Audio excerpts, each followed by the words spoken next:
you're well. I hope you're enjoying the weather. If it's nice outside, it's absolutely glorious where I am today in Oxford. So I'm gonna make the most of it. I thought I should film this video here outside using the beautiful little park that I've got here as my backdrop.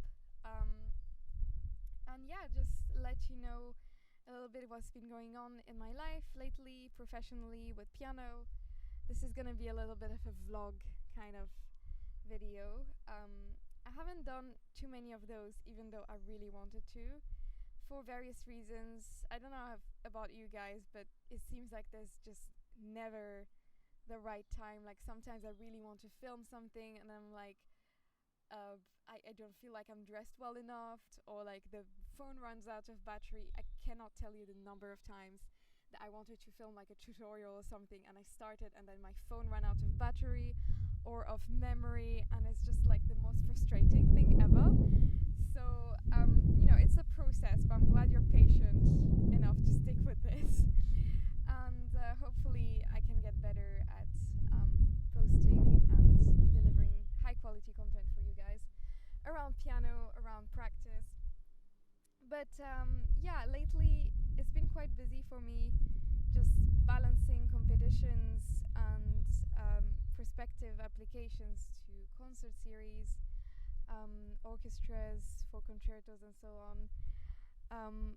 And amongst all the other things, what I really wanted to do this year was learn 3 concertos this year.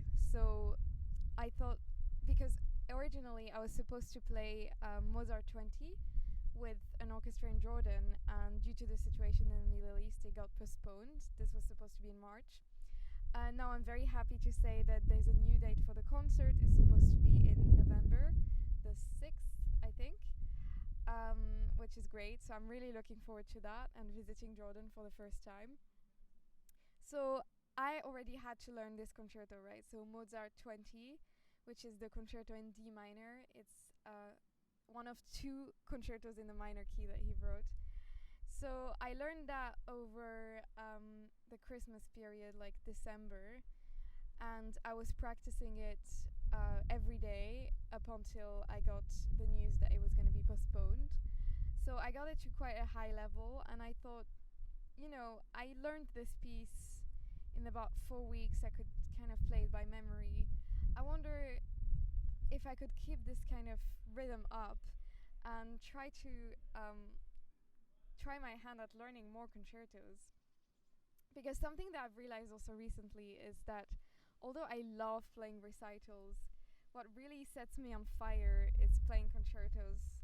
There are lots of reasons for it. I feel like, well, first of all, the pieces that I love, a lot of them are concertos, but also I feel like a recital is a lot more, it's a nice thing because it's very intimate, it's very cozy, but I feel like concertos are always a little bit more of an event, and also concertos always have to be shared with more people because first of all, you're not alone on stage, you have like a whole orchestra with you.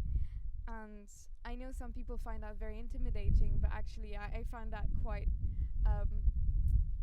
comforting to have others with me on stage. So that's why I like chamber music and I like concertos as well, because I feel supported by others and I can feed off their energy and all that. So I kind of analyzed my life and the situation. I was like, well, if what you really want to do is play more concertos, like why are you not dedicating most of your time to learning concertos instead of other stuff? And also there were other kind of pointers in my life that were nudging me towards that direction. It's funny how life works. Sometimes you get all these signals coming from different places. But yeah, I started reading the book by Stephen Hoff, who's one of my greatest idols. The book is called Rough Ideas, and in that he talks about lots and lots of topics. And one of them is like his advice to young pianists and aspiring concert pianists. And the advice is, you should be learning concertos. You're not learning enough concertos, probably. Because what he found is that in his life, once his career got going, there really wasn't enough whilst you're still a student, whilst you're still like in a space where you're not giving concerts at breakneck speed, you should try and use that time as much as you can to build your repertoire, especially concertos, because concertos are often more technical, more demanding physically, and more demanding on memory than other pieces. So he's like, if you can build like a bank of concertos before you hit that time where you just don't have any time, that's really good. And then I also had a lesson with a teacher in London called Alistair Hogarth, who advised me that, there were just a few pieces that are very much in demand, but also just the kind of bread and butter of the repertoire of every pianist. And those concertos, are the most played concertos, and I should just learn them as good practice. So that was another nudge in that direction of something I already wanted to do. And then also talking about the few pieces element, I feel like if you're gonna do recitals, there's literally so many pieces you could be learning. I mean, so many different composers, style, epochs, like all of that. But when you look at the concertos that are played often by orchestras, it's mostly like a few. I want to say like there's probably like seven piano concertos that represent 90% or 80 or 90% of all concerto performances that are going on. So like if you learn those seven pieces, you're kind of sorted in that front, if that makes sense. And that kind of attracted me also because although I love listening to a lot of pieces and I love analyzing a lot of pieces, I'm someone who likes to present something that is well practiced, and I find that I feel most confident and most comfortable on stage when I really feel like I've lived with that piece, and that it's in my system, that I've practiced it a long time. And so the idea of having 6, 7, 8 companion pieces that really grow with me and I can keep like old friends, that never let me down because I feel like I really know them. That was also quite attractive to me because I'm not gonna lie, I'm a quick learner, I'm a quick memorizer, but unless I feel really safe with a piece, it's quite difficult for me to give my best performance on stage. So that's another reason why I thought learning concertos is a good idea, because there's a smaller kind of pool of pieces to choose from. And that allows you to really like perfect them in a way that you feel satisfied with. And yeah. And also like when you look at people, also on another kind of plane, I was listening to interviews and podcasts around classical music, and there was an agent that was saying, you have to know yourself as an artist, as a musician, and know your weaknesses and your strengths. And when you identify a weakness, you shouldn't try and overcome that weakness. You should just be aware of it and dance with it, kind of. So if you're aware that like you'd rather concentrate on a few pieces but do them really well, like because you feel like stretched when you have to maintain huge heaps of very diverse repertoire, it's okay. Like not everyone needs to be doing everything. So if you feel like that's a weakness for you, that's fine. You work with it and it will actually serve you, because it'll bring you closer to the kind of artist that you are meant to be, and bring you closer to shining your brightest, in my opinion. So to go back to the story of concerto learning, I learned, so by February I already was like in concert mode with my Mozart, because I was supposed to do it in early March, so I was ready to perform it like a month before. And then I got the news of the postponement, and I thought, okay, well, that's a shame, but at least it's in the bank. Let me continue with another concerto. And you guys need to know, for context, that I had played the first movement of Rachmaninoff's second piano concerto in I think 2018 or 2019 because I was preparing for a concerto competition at Cambridge. And so I had already memorized it and played it in front of a jury, but I hadn't touched the other two movements. And I thought that's a bit of a shame. I should really go back and learn the remaining two. So I started looking at the second piano concerto by Rachmaninoff again. And that became my next objective. So I thought, okay, my objective is to finish it, memorize it, and bring it to a standard where I feel like if I have to perform it in the future, I'll be able to pick it up. So putting all my fingerings in, identifying the places that are tricky to memorize, doing all of that legwork so that when it comes to performing it at short notice, I don't have to think about those things. So that became my new goal, and now I'm absolutely in it because I have gone through the entire piece. I know my fingerings for the entire piece and stuff. Now it's just about memorizing it. So I've memorized the first movement. As of today, I think I've got the second movement, but of course it'll need refreshing. And next week I'll focus on the third movement, which will probably take me a bit more than a week. I don't know. We'll see. But yeah, so I feel like now it's mid-May as I'm filming this video, and I've already got another concerto down. So that leaves me with pretty much 6 months of time this year to learn another one. And I thought of doing Tchaikovsky's first piano concerto because, again, it's one of my favorite pieces ever. And also, it's like very often played. So if I can get it down, along with Rag 2, which is, again, super mega often played, that'll set me in good stead for approaching conductors and orchestras and being like, hey, I've got these, big works that are often played by orchestras if you're interested. So I thought, okay, once I'm done with this Rachmaninoff, I will keep it going, of course, because you always need to keep revising these things. But I want to also have a go at the Tchaikovsky first concerto.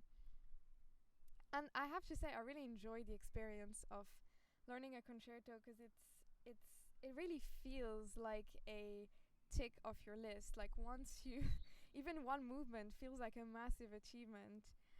And that's why I had the idea of kind of sharing this process with the community and sharing my what I found difficult, what I found easier than expected, and all of that with you guys.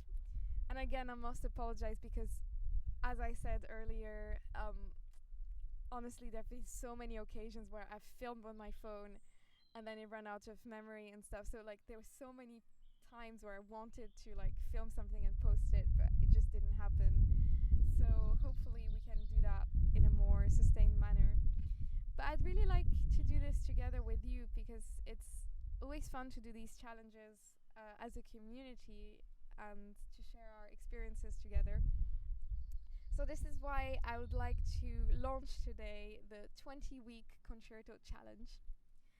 And the idea, very simple, is that for 20 weeks you stick with one concerto. You can try another one if you really have time, but 20 weeks is actually, it's not as long as you may think. So 20 weeks, one concerto, and every week you need to kind of post your progress or just give a summary of what you've achieved, what you've concentrated on that week, what you find easy, what you find hard, and just share it with the community. And see how far you go in 20 weeks. So please don't take this as an objective. Like, everyone is different, everyone has their own learning speed. So don't think that you have to like learn a concerto in 20 weeks and memorize it and be ready to perform with the Berlin Philharmonic, because that's not the aim here. Like, we're trying to just learn and see how far we go and just monitor this process. So there's no pressure on that front. But yeah, I think it's just a nice idea to stick with one piece for that amount of time, which is just over like a third of the year. So there are 52 weeks in a year. So really, if you want to divide it equally into 3, that's like 17 point something. But just to make it a nice round number and give a little bit of leg room at the end for like extra weeks where you can't practice or you're ill or whatever. I made it a 20 weeks challenge. But yeah, I think it'll be really nice to follow each other's progress and share our experiences with this challenge. And I'd be really interested to learn how you guys are doing, also at different stages. Like, you could be doing this challenge as like an established pianist who wants to learn more concertos or see how far you can get in 20 weeks and set yourself a challenge with like a really impressive piece. Or this could be your first concerto that you've ever learned, and you could just see how far you get in 20 weeks. So really, this is quite a flexible challenge, I think, and you can really make it yours and really have fun with it. So yeah, I think as far as sharing it goes, I've launched this hashtag, so it's going to be the hashtag 20 weeks concerto challenge. And yeah, feel free to like add videos to it on Instagram and YouTube, I guess, if people are on YouTube, and share it with the community. It's really nice to hear those things.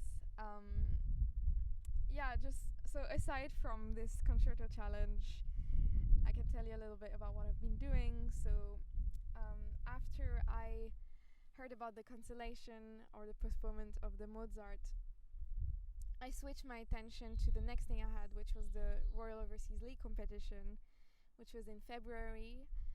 And I proceeded to a stage of the competition called the Overseas Awards. So what happened is that I took part in the keyboard section, and so I was in the semi-finals of the keyboards. But then I didn't make it through to the final. But what happens with this competition is the jury, who listens to all the contestants, they decide on some people that they want to invite to this separate award called the Overseas Awards. And this year they invited me, another pianist, and there was a singer and a violinist. And we competed for this separate award, the Overseas Awards. And what was nice is that evening everyone got a prize, so I ended up having the Philip Kroschel Award, but every single contestant actually had my spells. I don't know if you can hear them. So yeah, everyone had an award, and this was a really nice experience. I thought it was very well organized, and also I was really focused for that competition, and because it's got a quite high level, I really wanted to give it my best shot. So I was practicing really intently. I played pieces that I had been learning for a long time, and I felt like even though I was nervous on the day, I was able to focus and deliver a good performance. There are still things I wish I had done differently, like I still feel like I gave in a little bit to my mental talk during the performance, so that's something I can work on for the future. But I found that paradoxically having that extra adrenaline really helped me focus and give my best self. Later on, interestingly, I entered this other competition, which is called the Watford International Piano Competition. And for some reason, I just wasn't like as focused on the day. I don't know what it was, but I mean, the week before I was ill and everything, and on the day, I just wasn't in it. And funny enough, I didn't feel as nervous as I normally do. But because of that, I ended up giving quite a flat performance, which it was really a lesson for me, because normally I'm like a nervous wreck before concerts and competitions and things.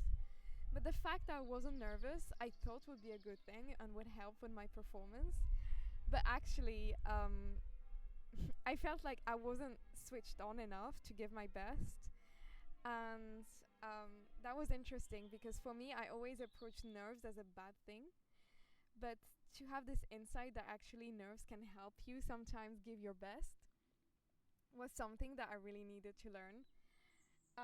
So that was great. I still ended up winning a joint third prize at the competition, which is great news. And yeah, that was only like last week, I think. And since then, I've been really busy with other projects. Actually, as I was rewatching this video that I just took, I just realized I completely forgot to say that in between the two competitions, I actually went to Essaouira for the Festival des Alizés to give the world premiere of my stand-up comedy show, the French version, that is, because I had already performed the English version twice. But this was the first time I was doing it in French. It was really fun. I saw a lot of my old friends and colleagues. And also, just as I was watching, when I mentioned that I gave a flat performance at Watford, I don't want to sound overly critical or like overly humble or whatever. Like, I still feel like it was a good performance. People really enjoyed it, and that's the most important. But I'm talking in very, very technical terms. It was a flat performance for me. Like, you kind of know as a performer, you kind of know how it went or how it didn't go, how it, yeah, if it went well, if it didn't go well, and you can kind of assess which parts went well and which parts didn't go well. So yeah, I don't want to give you like a too like pessimistic or skewed account. Like, it was a good performance, and likewise, when you try and analyze your performances, always try and give yourself like an objective kind of um, parameter by parameter account, because more often than not, most of the parameters will be good, and it's just a few things that went wrong. So try not to focus overly on like the negatives. Going back to the main video. Then I've been really busy with other projects of mine. So as I said, I'm contacting orchestras right now. I'm also trying really hard to fundraise for a CD project. So I'm applying to different foundations and trusts to get hopefully some funding from them. And at some stage, if I feel like I've got enough momentum with the funding I've already got, I'll open a crowdfunding campaign for individuals rather than foundations, so that anyone who's interested in a project can support it, donate, share it with others, and try to push it forwards. It's a really cool project. It's basically trying to record my Mirrors recital that I did a couple of years ago, but a new and improved version with even another brand new arrangement I would do of the very famous Arabic song Lema Beda and other things. And the idea with the CD is to create a concept album where Mirrors, so Miroir by Ravel, is the centerpiece.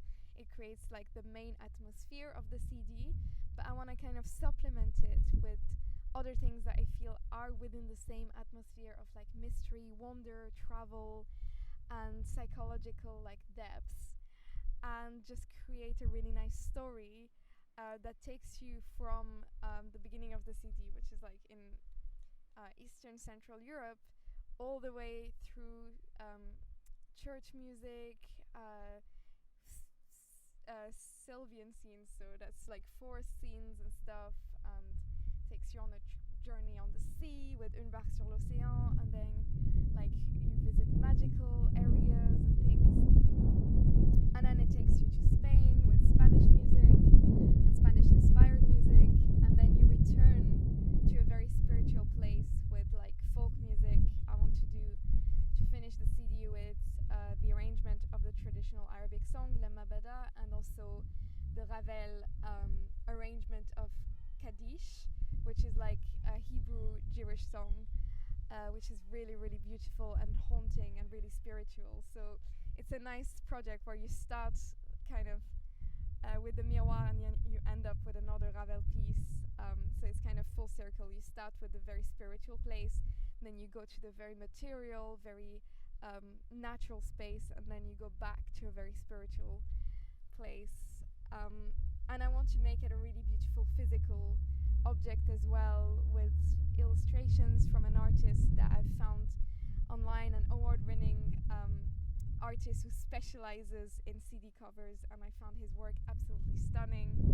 So hopefully getting funding to do not just a really nice recording, but a really nice CD product that is nice to look at, that is nice to give to others as a gift, and also just contributes, like the physical appearance of the CD would contribute to the artistic experience of the music and the way you experience the music. But that takes a long time, like fundraising and sending emails and trying to convince people to give you money.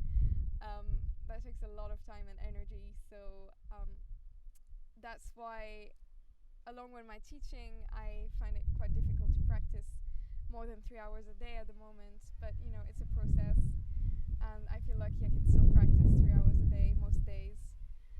And yeah, that's it. So I think that's enough for this blog. I've given you hopefully a good little overview of my life at the moment, and also explain the 20-week concerto challenge. So I hope you have a really lovely weekend. Enjoy the sun. And yeah, I can't wait to hear from you and your progress with the challenge and other things. Okay, have a great weekend, and bye. Oh, as always, I forgot, but like and subscribe, you know the drill. This really supports my channel and what I do. So if you enjoyed it, it's free to comment or give a like. So why not do it? Thank you very much. Take care. Bye.